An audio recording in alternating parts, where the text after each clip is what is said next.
religious and also, the amount of God there is in the common man. There are remarkable things, I think, buried in most people if they're brought out. The River Kwai, or Kwai Noi in Thailand, is one of the world's great river systems. The Eternal River, as it's known, has been used for centuries as a supply line for local traders. But in 1942, the Kwai Noi would become host to some of the most horrific events of the Second World War.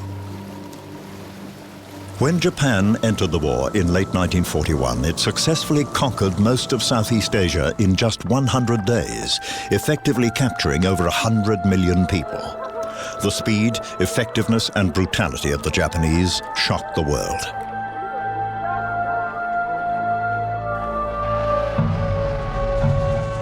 Many men would be tested in the brutal furnace of battle. Many would die.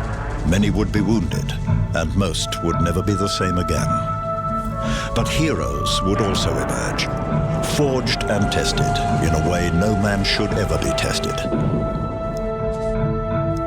Lieutenant Colonel Edward Weary Dunlop, then a young surgeon with the Australian Army, would become one of those heroes. In 1942, Nai Boonpong Siriviapan was a simple Thai trader. He and his family plied their barge up and down the picturesque Kwai Noi, selling fruit and vegetables to the villages scattered along the river. In 1942, Nai Boonpong and his family would also become heroes. Today, in a Bangkok hospital, a life is saved. A life that owes its existence to those heroes from so long ago. 60 years later, they are still saving lives.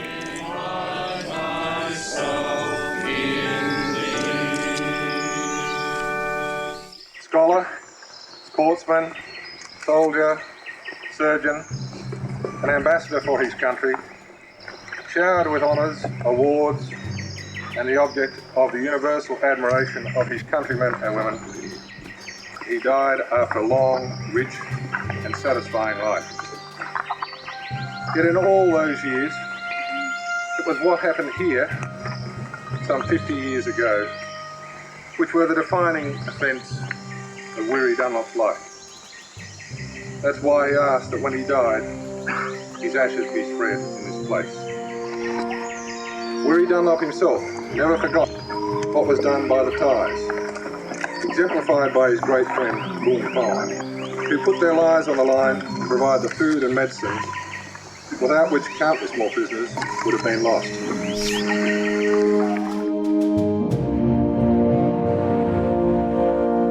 In World War II, hundreds, perhaps thousands of Allied prisoners of war survived captivity because of the surgical skills and heroism of Sir Edward Weary Dunlop.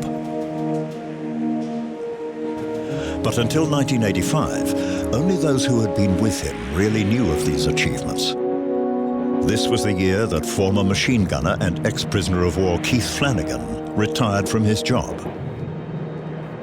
Hello. With a lifetime of journalistic experience, a dogged determination and a film crew, he devoted his retirement to filming and documenting his former camp commandant, Weary Dunlop. It was Keith who persuaded Weary to release his war diaries, and it was the publication of these diaries that truly gave rise to the Weary Dunlop legend. The Christmas before he died, he sent me a Christmas card, and it said, "Keith, my alter ego and cherished friend, don't let the divine fire wane, up guards an Adam," you know. And I never quite know what that bloody alter ego is about, because no way am I anywhere, near his standards of self-discipline and control and et cetera, et cetera. But I think he might have meant that I was brash enough to tell his story while he wasn't. I don't know. That's got me bewildered, that one. Edward Dunlop was born on July the 12th, 1907, in rural Victoria. While he was blessed with natural intelligence, he preferred sport to study. He became a champion boxer and a great rugby player who would compete for Australia as a member of the Wallabies team. Weary also studied medicine, receiving a degree from the University of Melbourne and a fellowship at the Royal Australasian College of Surgeons. But adventure is what he sought, and in 1938 he sailed to London as a ship's medical officer. When war broke out a year later, Weary enlisted in the Australian Army and was posted to Palestine as a captain in the Army Medical Corps. He was soon promoted to major and served in North Africa, the Middle East, Greece and Crete. Later he was transferred to Tobruk and appointed senior surgeon to the 2nd Casualty Clearing Station.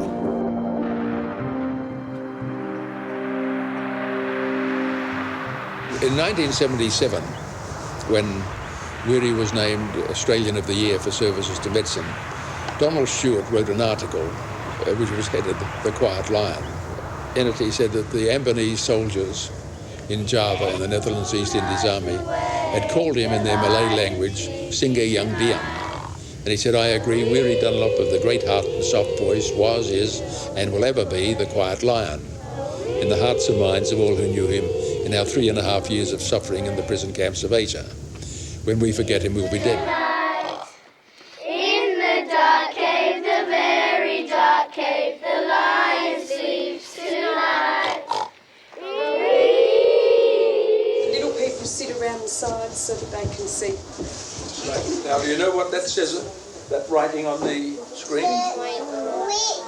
The Quiet Lion. And that's the man that we call the Quiet Lion. Now, I have got this show which I take around to schools to tell the story of the Quiet Lion. Now, there was the ship, and on that ship was Weary Dunlop and me and a few thousand others. We come from the Middle East because Japan had come into the war, and we came to Java.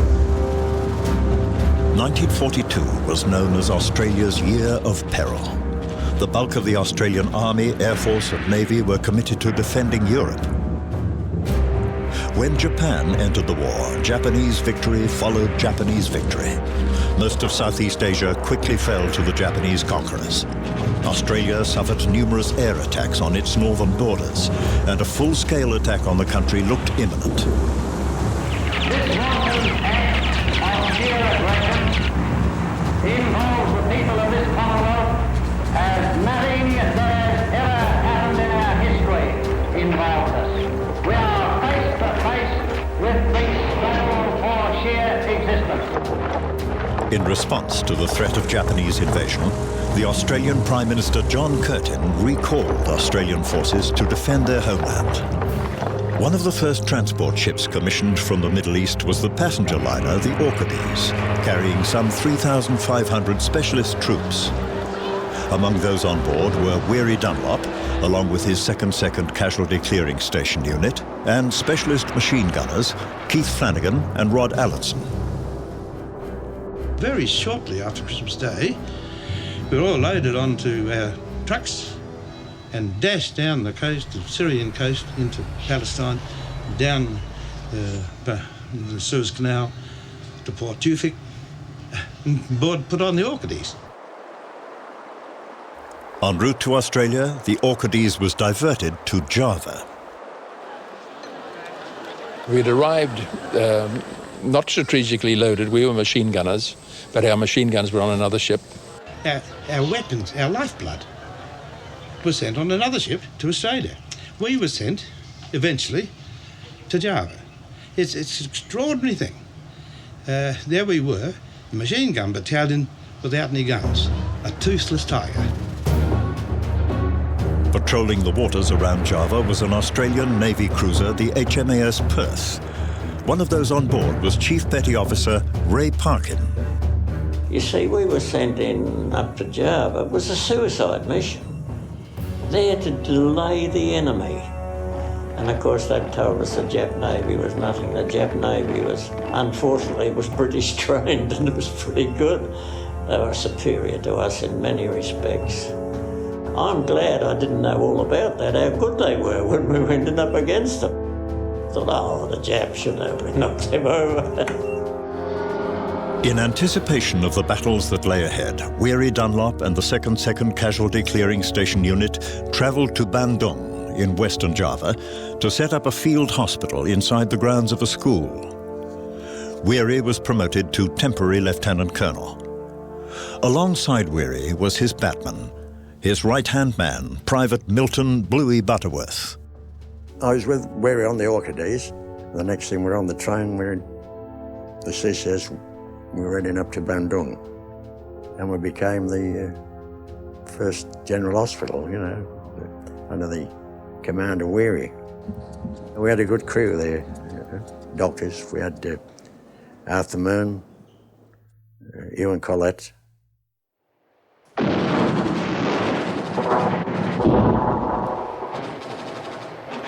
We just had this Battle of the Java Sea, and we were the only two ships out of the 14 that had went out at 4 o'clock the previous afternoon, still left in a condition to fight.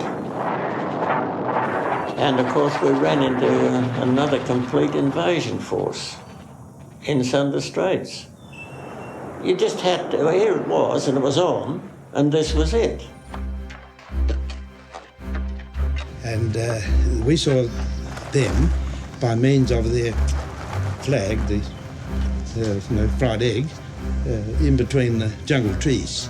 They were hiding in the jungle, moving a bit, and we held our fire because we didn't know how many, we didn't know which way they were going, which way they'd come. They certainly were not coming up the road. If they'd come up the road, we would have opened fire. Our guns, 6-inch guns, were firing at 2 degrees elevation. It's point blank. And destroyers were coming in. They were even strafing us with small arms fire. That's how close the battle was. It was just like a barroom brawl. We went out to a place called Williang. At that time, we'd got a few guns and things. And we weren't, really fighting a force because we were specialist troops. We had our place in the divisions, And then we disengaged from there and we were retreating to a place called Chilajap. And the theory was that the Houston and the Perth would pick us up and take us back to Australia. And I was on the wheel and we put the engines full speed ahead and altered course. And just as she was coming up to speed, the first bloody torpedo hit us. And I could hear down the voice where he said, "That's torn it." Then the captain gave the order to abandon ship. There was no organ, he couldn't organise anything because the boats were shot to pieces and everything, You were lucky if anyone got over the side. So I took off and started to swim. And then I thought, oh, well, this is it. And I didn't know how to drown. I didn't know how to stop. I couldn't think out what to do, just let it go. And then suddenly I looked up. I was gaining on the current. Eventually I got ashore. But the only reason I didn't drown, I didn't know how to.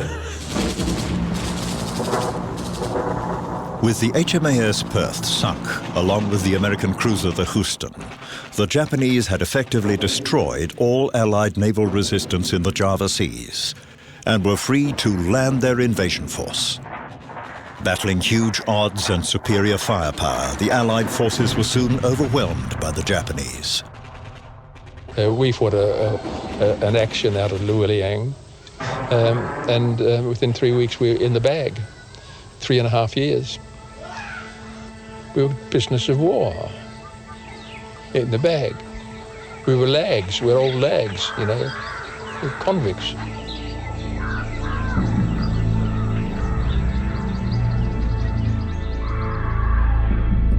When the order to surrender finally came, Weary's Bandung Hospital was overflowing with over 620 sick and wounded patients. Weary and many others were offered the chance to escape,